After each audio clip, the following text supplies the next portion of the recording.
Bonjour. C'est au premier tour que tout se joue, avec un bulletin de vote dimanche 10 avril. L'autre monde dont on rêve tant est possible. Je ne m'adresse pas à ceux qui votent Macron, non plus à ceux qui votent Marine, encore moins à ceux qui votent Zemmour, car je sais que leur choix est fait. Pareil pour les inconditionnels qui votent à droite. Je m'adresse à tous les autres électeurs qui ont la sensibilité à gauche, aux abstentionnistes qui, écœurés de la politique, ne votent plus. Lorsque je dis ça, c'est trop facile. Vous ne croyez plus aux politiciens qui n'ont pas respecté leur programme, leurs idées. Je vous comprends. Ce qu'il faut comprendre aussi, c'est que cela évolue. Vous n'allez pas voter, mais eux vont y aller. La caste des riches va y aller et voter. Il ne leur manquera pas une voix. Ils font semblant de regretter l'abstention, mais pensent le contraire. Ils savent que comme cela, ils seront sûrs de garder la même mise sur la destinée de la France, mais surtout pour continuer à protéger leur fortune.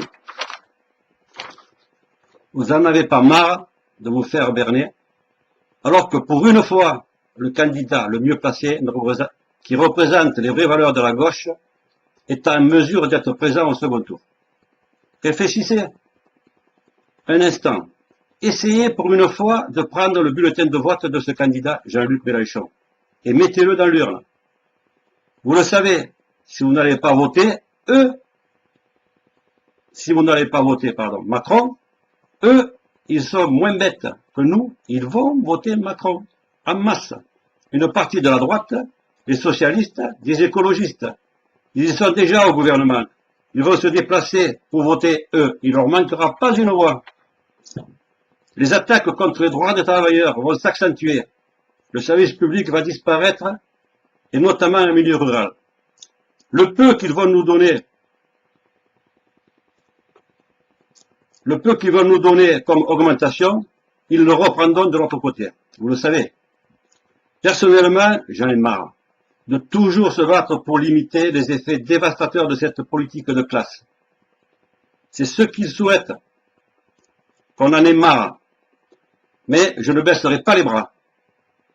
Et vous aussi, il faut faire pareil. Pour une fois, allez voter. Votez pour Jean-Luc Mélenchon, il n'est pas parfait. Mais c'est le seul capable de tenir ses engagements et d'appliquer une politique qui pour une fois ne sera plus au service des riches, mais de nous. Alors allons-y, allons voter Mélenchon, nous ne le regretterons pas. Je vous remercie et je compte sur vous.